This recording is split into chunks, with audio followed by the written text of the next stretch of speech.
did a remote testing. I have to have all these solutions. Good morning. Good morning.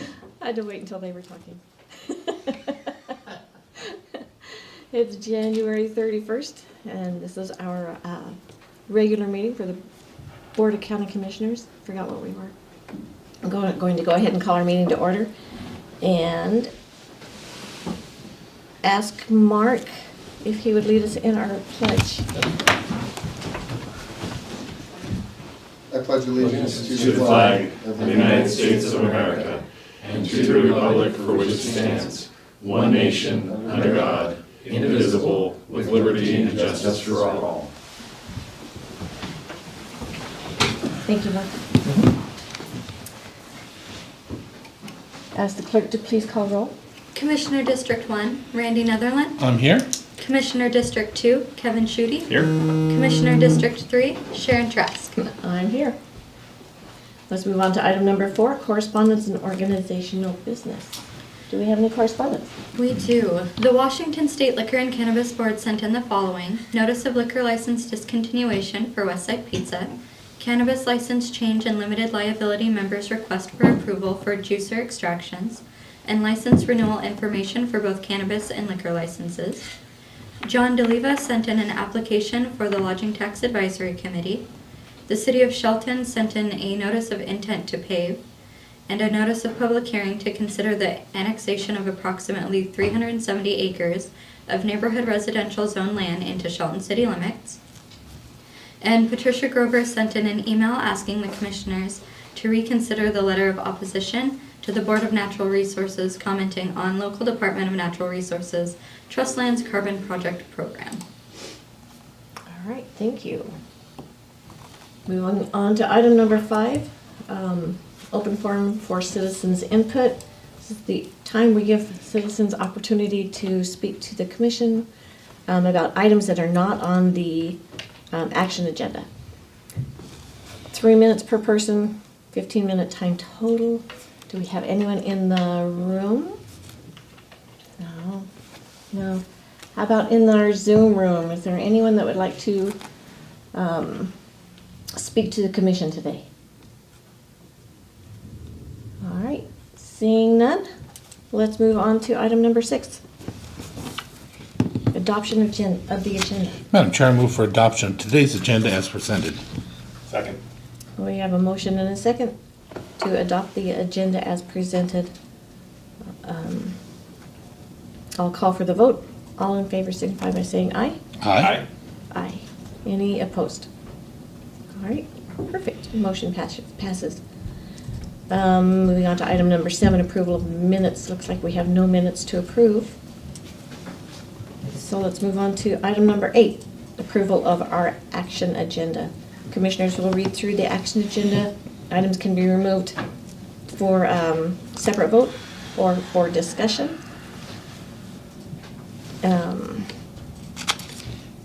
Commissioner Schutte, if you could take 8.1 through 8.4. I'll take 8.5 through 8.6. And Commissioner Netherland, if you would take 8.7 through 8.11. Sure, Madam Chair. Item 8.1, approval of warrants and treasurer electronic remittances, claims clearing fund, warrant numbers 8093236 through 8093704 in the amount of $2,670,826.77. Direct deposit fund, warrant numbers 93614 through 94014 in the amount of $890,982.62. Salary clearing fund warrant number 7007145 through 7007168 in the amount of $592,250.26. Treasurer electronic remittances in the amount of $7,606,780.47. Item 8.2, approval of the contract renewal and hourly rate increase for hearing examiner services with Olbrechts and Associates, PLLC. Item 8.3, approval to set a public hearing for Tuesday, February 28th, 2023 at 9:15 a.m. to consider amendments to Title 17 relating to the Shelton Urban Growth Area and Title 15 relating to hearing examiner authority. And item 8.4, approval to set a public hearing for Tuesday, February 28th, 2023 at 9:15 a.m. to consider correcting the future land use map and development areas zoning map for the following parcels: 42022-21-00010, 61922-33-00010, 61918-33-00010, 42107-13-00010, 42015-33-60010, and 42015-33-00000. Item 8.5, approval for the county administrator to sign the lease agreement with Crossroads Housing to provide office space to the Veterans Service Officers for 2023 at $550 per month, payable from the Veterans Assistance Fund number 190. Item 8.6, approval of the memorandum of understanding with the Engineers Guild to add language to section 8.3, rest mill breaks, to the current 2022 through 2026 collective bargaining agreement. Madam Chair, item number 8.7 reads approval of the memorandum of understanding with Teamsters Union Local number 252 General Services to correct language in Article 17 of the current 2022 through 2025 collective bargaining agreement. Item number 8.8, approval of the resolution authorizing procurement from and through the United States government's purchasing agent, the United States General Service Administration, GSA. Item number 8.9, approval to sign the letter of opposition to the Board of Natural Resources commenting on local Department of Natural Resources trust lands, the Carbon Project, program's inclusion of 400 acres near Elks Lake. Item number 8.10, approval of the interlocal agreement with the City of Shelton to combine American Rescue Plan Act ARPA funds for the total amount of $54,789.84 for Community Lifeline to open a 24/7 cold weather shelter that is able to house up to 35 patrons, and for the City of Shelton to make a one-time contribution of $19,852.84 to the Department of Health and Human Services for opioid addiction and recovery services. Item number 8.11, approval to sign the amended contract with Healthcare Delivery Services, HDS, for jail inmate medical services to increase registered nurse RN wages from $60 an hour to $85 an hour. All right, thank you. Having read through the action agenda, are there any items that you would like to have removed for a separate discussion or vote? Item number 8.5, because I've had people requesting information, I'd like to say something about it so they understand why we're moving this direction, Okay, if we do. that's good. For me. All right, anything from anyone in our audiences to be removed? Anything to be removed for a separate discussion or vote? No. Jean? I'm Jean Gray, and I'm a Mason County resident, and I would like to propose that the board separate out the discussion about the DNR request for the property at Elk Lake to sequester that stand of trees there. Stand of trees there. All right, that's item 8.9. All right, Jean, thank you. Anyone else? No? All right, any discussion? Madam Chair, I move for approval of the action agenda as presented, withdrawing item 8.9 and 8.11 for separate votes. Is it 8.5. 8.5? I thought it said 8.9. 8.5 and 8.9. Oh, 8.5, sorry about that. No, 8.5 is Crossroads on mine. Is that not the one that you wanted? No, I thought she wanted to pull off the one for, 8.9 is the one that Jean wanted? yeah, And then yours was 8.5? no, 8.11. Oh, 8.11. Oh, Okay, so I had it right. So, You had said 8.5 initially. oh, did I? Yeah. Oh, my apologies, 8.11. All right. So my motion still stands the same, the approval of the action agenda as presented with the removal of 8.9 and 8.11 for separation and further vote. Second. All right. Any discussion? Well, first, we have a motion and a second to approve the action agenda with the removal of items 8.9 and 8.11 for separate discussion and vote. Any discussion? Okay, I'll call for the vote. All in favor signify by saying aye. Aye. Aye. Aye. Any opposed? Okay, motion passes. Let's move on to item number 8.9. This is approval to sign the letter of opposition to the Board of Natural Resources commenting on local Department of Natural Resources trust lands carbon project program's inclusion of 400 acres near Elk Lake. Do you want to comment Yeah, on I'll this? comment. I'll kind of tee this up. So this was a request that I made to the commission yesterday in order to consider sending a letter raising some concerns with the Department of Natural Resources, Board of Natural Resources on their plans to include a 400-acre timber stand in the Elk Lake area, which is, for folks, it's up near the Jefferson County line in the kind of areas over there. And basically, you know, this is part of our ongoing issues with the Department of Natural Resources when it comes to their management or mismanagement of their trust lands and not fulfilling their obligation to continue to harvest at appropriate times. Given the reliance of our junior taxing districts, I'm thinking about Fire District 17 up there, who you know, relies on the revenue generated by these timber sales. And I think you know, our other junior districts in the schools and certainly even the county is a recipient of some of these funds. And so we need to have a balance, and that's what this letter is calling for when it comes to asking DNR to reconsider how they include parcels in their carbon project and how they do their timber maintenance and harvest. So appreciate the commission's support of it yesterday when I brought it forward, and I will continue to be supportive of this and ask for more transparency and Board of Natural Resources oversight of the projects included into the carbon project itself. All right. Do you have any questions for? No. All right. Any questions from or comments from our audience? I think Jean. Jean, would you like to? Yes.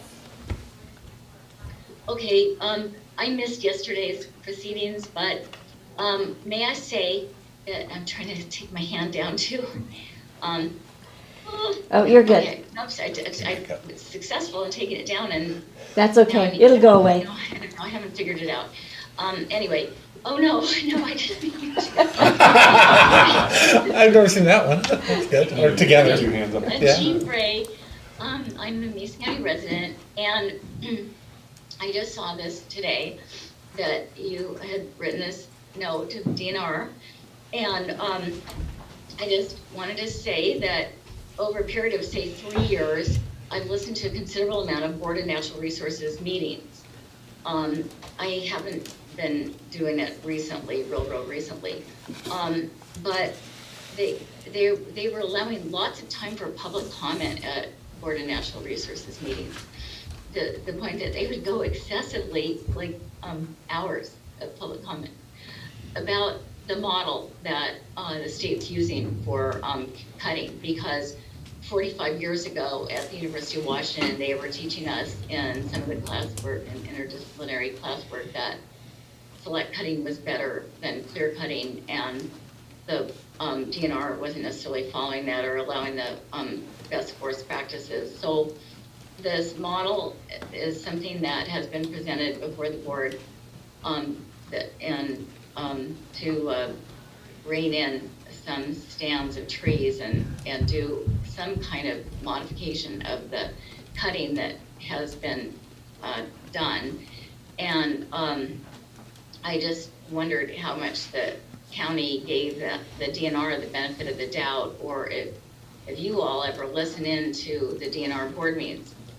They had to, my last point, I think they had to considerably reduce the amount of public comment because so many commenters would weigh in time and time again. Please don't cut the standard trees. Please use a select cut model and not a normal model. And we can have funding for schools. We can have funding for junior taxing districts, but not with the prevailing current model. And so it's possible, I just want to throw this out, that for the future, maybe the county could work with DNR a little more so that they could support some of these DNR initiatives or efforts. And that's all. All right, thank you, Jean. Anyone else? I'll wait for the motion, and then Okay. I definitely have a comment. Okay, sounds good. All right, appreciate you, Jean. And Jean, I do know that you attend a lot of those meetings, so appreciate that also. All right, any questions, comments, or a motion? Madam Chair, I move approval of item 8.9. I'll second. All right, we have a motion and a second to approve item 8.9. Any discussion? Yes, Madam Chair. And Jean, I understand where you're coming from, and it is always nice to make decisions to save this forest or that forest. But I'm looking at it from a whole different standpoint. These lands were given to the state to manage on our behalf 100 years ago, well before we had anything to do with any of that. They are our fiduciary, and a fiduciary has a responsibility to its client first. Not what it wants, not what it desires, but a fiduciary has a responsibility to the client to make sure that we get the best reward off of that investment. And these lands are investment lands for all the taxing districts, not just the county. So what they're doing by taking these lands out or choosing which lands to take out, to give you an example, we have retirement funds that are out there. Let's say a company that is your fiduciary is supposed to be investing the best way to benefit you and make you the most money at the end of the project, decides they're going to take out of your 100,000, they're going to take 5,000 and not invest it. They're just going to keep it and hold it back after you've paid in the money. That's where the problem comes in. They should not have the right to be able to be your fiduciary and then decide you're not going to invest your money, so you can't make anything off of that. They're not looking out for for our best interest. They're looking out for what they want best. You have the same thing that's happening right now. There's a lawsuit that's happening because certain retirement funds have decided that they are going to invest in a specific type of political agenda, where they decided they will not invest in anything that generates or makes power, such as oil or gas. The only problem is the people who are invested in those things found out that was the #1 most profitable sector to be in. So them taking that out, they were not being a fiduciary and being responsible for their investors. They were being responsible for what they wanted. And in this situation, when Kevin brought it forward, I automatically see it as an opportunity to tell them, please be our fiduciary. If we want to take something out, we'll be more than happy to sit down and say, we want to take it out. But that would be the client's option, not them as our fiduciary that is supposed to be investing and growing those lands the best way to bring us income. So that's why I will be voting in favor of this letter requesting that they not take that land out. If they want to sit and talk about it with us specifically, that'd be a good idea, but they haven't done that. Right. And just real quick too, I'll comment.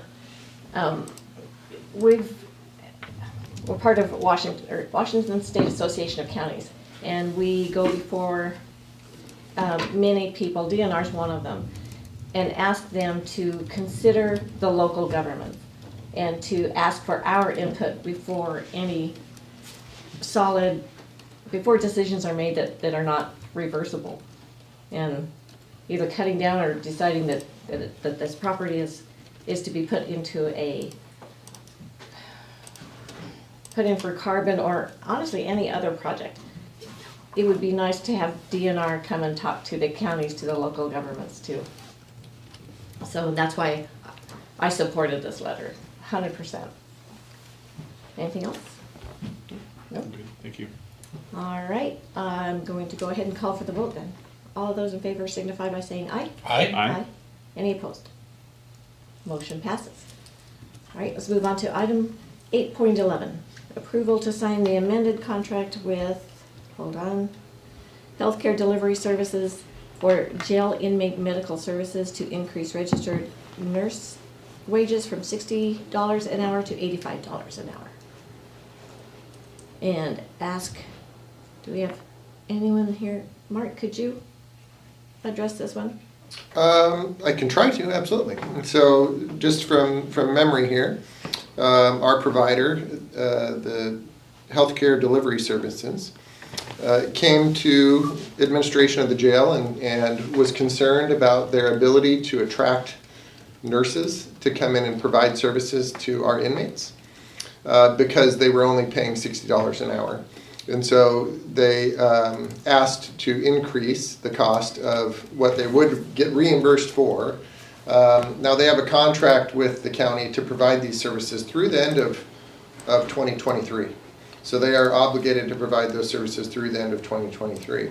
And initially when this was brought before the Board of County Commissioners said they're in a contract with us and we're gonna hold them to that contract. And then a revised request came in recently to our saying, I won't ask for anything else except for this $15 per hour, right? $25 per hour increase from 60 to 85 for any RN services that are provided. And that hopefully would allow them to attract a nurse to actually come in and provide those services. And I know that in the past they've had trouble meeting the demand that we have in our jail. And so our jail administration is coming to the commissioners and requesting that you modify the contract now through the end of 2023 that will allow us to reimburse them at $85 per hour instead of 60. Thank you. All right, questions for staff? No. Anyone in our room have questions for Mark or for staff? No? Anyone in the Zoom room? All right, seeing none. Madam Chair, I move for approval to sign the amended contract with Healthcare Delivery Services, HDS, for jail inmate medical services to increase registered nurse RN wages from $60 an hour to $85 an hour. Second. All right, we have a motion and a second for approval to sign the amended contract with Healthcare Delivery Services, HDS, for jail inmate medical services to increase registered nurse wages from $60 an hour to $85 an hour. Any discussion? So the reason why I asked this pulled off is I have emails and texts of people that are upset about it. And looking at the surface, I can understand why, but what they don't understand, this is actually a great move that occurred. I'm going to give credit to Commissioner Schutte on this because he asked a question. We're sitting in a situation where they asked for a huge increase in order to make all these things happen. That would have covered a whole broad range of area that they were asking to get paid for. We have the ability to say no, of course, but then that means that we also could end up with no services during that time, and we did. There were a lot of hours that were not filled by RN staff that we were left without them because they couldn't fill it. So with that, during that discussion of the huge, large increase, Commissioner Schutte asked them, is it possible to look at just bisecting that one issue out and seeing if they would consider something like that, and that's what occurred. So with that, that's where the $25 increase comes in. It is this big compared to the big picture, what they were trying to do and asking for, but it takes care of that one specific issue to help us have people on the ground. Because again, I'll make it clear that we had many, many hours that was mentioned that we had nobody there to do what needed to be done. So although this looks really bad at an increase, I usually would balk at such a big increase. If you look at the whole picture and our responsibility as a commission, I think we did exceptionally well to change it from this to this and still hopefully get us the nursing staff that we need. So that's why we're doing it. It is not just a giant increase of nurses. It's not because they have us over a barrel. They couldn't get them. Now, we have discussed that we will probably open this up at the end of the year to see what other options there are available for other healthcare or them to renegotiate to be able to provide the services that we need. But for today and what's needed today to make sure we have it, our law enforcement in their negotiations and under Commissioner Schutte's recommendation, I think they came back with a win-win. Great. Mm-hmm. Yeah, a couple of comments. First, we're not immune to the challenges with recruiting and retaining workforce in healthcare in particular. And when you factor in that's jail medical, it's a tough environment to work in, and the challenges there are many. But if folks read through the briefing document attached to this, you'll see that even with this increase that I think is a reasonable compromise on both the healthcare provider side as well as the counties. For the rest of this year, we're still going to be in a pretty good position relative to some of our neighboring counties. Cowlitz County, 24-hour nursing coverage, $2 million annually. Lewis County, 24-hour nursing coverage, $1.2 million annually. Grays Harbor, just under $900,000 under a different kind of a model, but still significantly higher than what we're paying for these services here in Mason County. And throughout the life of this contract, we've seen these costs skyrocket like everything else. And we have, Commissioner Netherland was talking about fiduciary responsibility when it comes to the Department of Natural Resources. We have a statutory responsibility to provide healthcare services for our inmates when they're in our care and custody. And I just appreciate Chief Hansen and the administration over at the Sheriff's Office going back to our healthcare provider and having these conversations, and they're well aware of recruiting and retention issues as well on their side. So there's a ton of sympathy to go around when these conversations are happening, and we don't want to pay people an unfair wage for their labor. And so this is, I think, a really good compromise, and we'll see what the future holds for how we provide these services in the jail. But I can tell you that they're not going to get cheaper, and it's a necessary service that we have to provide. So appreciate this. I'll be voting for it as well. All right. Just a little comment. I apologize. When I'm raising my voice, it's because we're doing things now with the cameras. I happen to know that one of the listeners is hard of hearing, and so I want to make sure that this person does get hears the information that's being sent out there. I'm not angry. I'm just communicating loudly because of the forum that we're now using. Oh, Randy, you're just loud anyway. Yeah. You make up for mine. Yeah. All right, I'm going to go ahead and call for the vote then. All of those in favor signify by saying aye. Aye. Aye. Any opposed? Motion passes. Thank you to all those that made that happen. Yes. Now hopefully we can fill those positions and provide our fiduciary responsibility to them. Right? Yeah, that's for sure. All right, let's move on to item number 9, other business. Do we have any department heads or elected officials that would like to say anything to address the commission? Don't everybody jump up at once? Can I just give a shout out to Kelly's team, because over in community development. Make her stand up. We got Diedrich over there. We got you, Diedrich.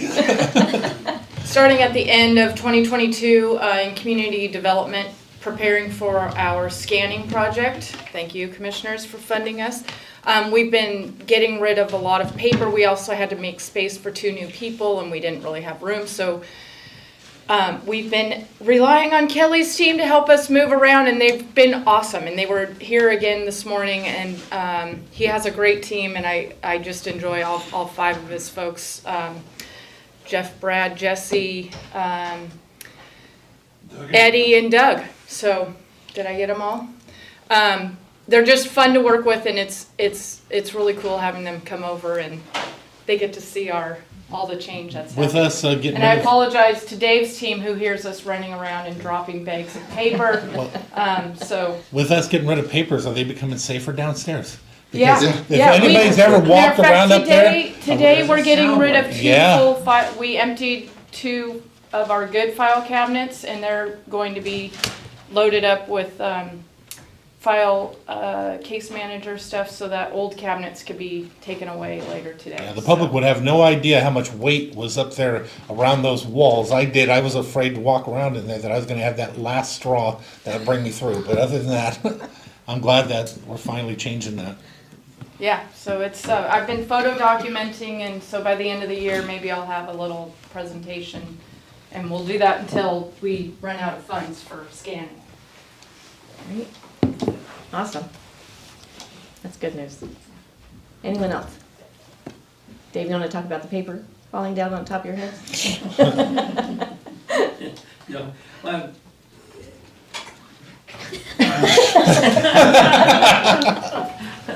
No one to blame with yourself. Ken. I know, I made eye contact. Like Kel said, Kelly's team's been great. For those of you who haven't come through our area, we have converted every closet we have into office space.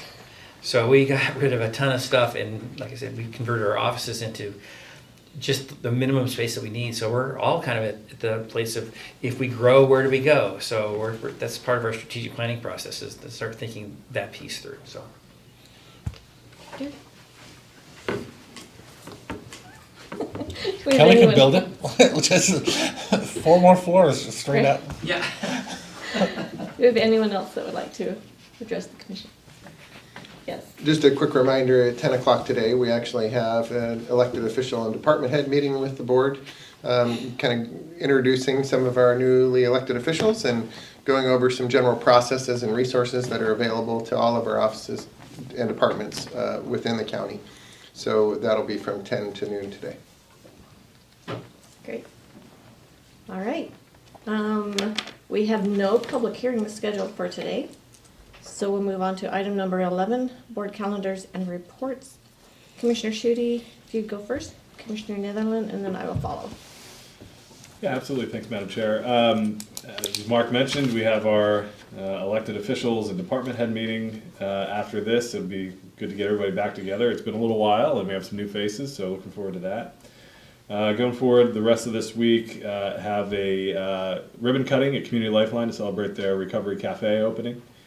Also have the Thurston Mason BHASO Interlocal Leadership Structure, which is our monthly meeting with the managed care organizations and providers to work on bottlenecks in service delivery. Then also have a meeting with the Thurston Mason Behavioral BHASO and folks over at the Sheriff's Office to talk about crisis response. Let's see. Meeting with Hood Canal Coordinating Council, Executive Director Scott Brewer, talking about some strategic planning opportunities going forward the rest of this year. My meeting with UW Behavioral Health and Substance Use team, back for briefings, and a commission meeting next Tuesday, and then I'm heading out to Washington, D.C., spend some time with our NACO colleagues at their legislative conference, and hopefully asking for some continued federal support for county and local government issues. I'll also be attending the Puget Sound Partnerships Ecosystem Coordination Board quarterly meeting. I might also be in the WASAC legislative virtual update on the 10th. And then just trying to look ahead here. Then I have my Thurston Mason BHASO governing board meeting, Skokomish Ecosystem Restoration meeting, and then the holiday, and then I don't know if we have a meeting on the 21st. I don't know what our meeting schedule looks like now that we're having a meeting next Tuesday, so I'll just wait to see how that all plays out, but likely be here at 9 a.m. on the 21st. Mason Transit Authority meeting, North Mason School District balanced calendar meeting, had a couple of them within North Mason Chamber of Commerce Board of Directors meeting, Mason County Housing Authority meeting. It was the director of ARC. We had meeting Incident Command. Another North Mason School District balanced calendar meeting. I actually took a trip and went away for a while, so I don't usually get a chance to do that, but we did, and still didn't. I missed one meeting for the Board of Health. If anybody knows me, I really take great pride in all these years of hardly ever missing a single meeting. I think it was 6 over 11 years, and now I have 7, dang it. But it is what it is. I paid all this money for internet, and it didn't work. Yours did when you were there, but it did not for me. I was all expecting to slide right through that and not miss it, but I did. So with that coming up, we have our elected officials and directors meeting, as you heard. Another meeting with the Mason County Housing Authority Director. Meeting with some folks over trying to establish and create a mental health group.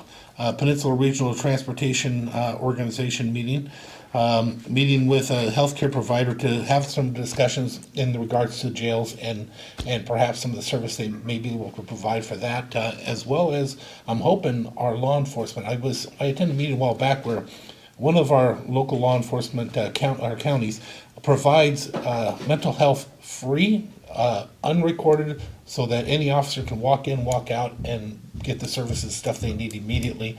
As people know that first responders especially, they see things that other people will never see. They have to deal with things that other people would never deal with. This has gone a long way for taking away a lot of the stress and a lot of the issues that they have, having somebody to communicate with and not having to worry about it being in the press every single time. So I'm hoping to bring that forward also, but when I have somebody that will be doing it, it makes more sense. Left board meeting, law enforcement and firefighters, Olympic Regional Clean Air Authority meeting, cemetery board meeting, and then a finance committee meeting with the Olympic Regional Clean Air Authority, and then we're gonna do another meeting. Back to having meetings every week for 1 week. All right. Well, I had lunch with Commissioner Drexler and Diane, and we talked about our lodging tax and the direction that that's headed. I'm pretty excited about where it's going. I had lunch with Tari and Chris from the ARC. And then also last Friday, I was able to attend 2 ribbon cuttings for Hood Canal Communications.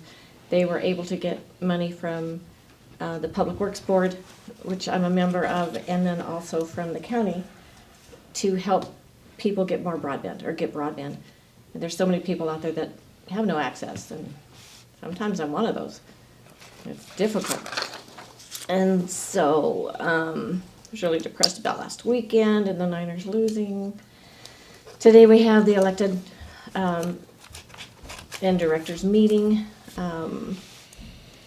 And then, let's see, tomorrow I'll be at the ribbon cutting for Community Life Night. Also, the Women's Republican luncheon. Wednesday night is the LSC reception, Legislative Steering Committee reception. And then the Thursday morning is the Legislative Steering meeting. And then I had the Public Works Board, Public Works Traditional Committee. Friday night, I'd like to encourage folks to go to Kirk and Friends. It's a fundraiser. If you've never met Kirk, he is pretty awesome. It'll be at the Lucky Dog Casino from 7 to 11. So if you're there, I'll see you. County briefing on Monday, Wasack Virtual Assembly. And then I will be on a vacation from Tuesday to the from Tuesday through the 14th, and it'll be nice and warm. I'll be thinking of you guys, not always. And then we'll be back for emergency planning meeting, LSC roundtable, another LSC meeting, Public Works Board. I want to wish Mark Neary a birthday on Friday the 17th. And then, do we have the meeting on the 21st? 28th. And then do we have a Board of Health meeting on the 21st? No. Wow, Until March. nice. That's the Alrighty meeting I then. missed. Yeah, That's- and then a SWAC meeting, Turning Point Board meeting, and the Public Works Board meeting, Pack Mountain meeting and spring retreat. And then that's also the 23rd is the canvassing board meeting, so I will be there for that. More Public Works Board meetings, LSC meetings, and then Friday the 24th is the election certification. So I just went a little extra because I won't be here on the 7th, and Commissioner Netherland, you will be sitting here, unless you want to sit there. Whatever. That all works out. Whatever. All right. Do we have anything else? No? Madam Chair, move for approval. I move we adjourn. All right, motion in a second. I move for approval that we adjourn.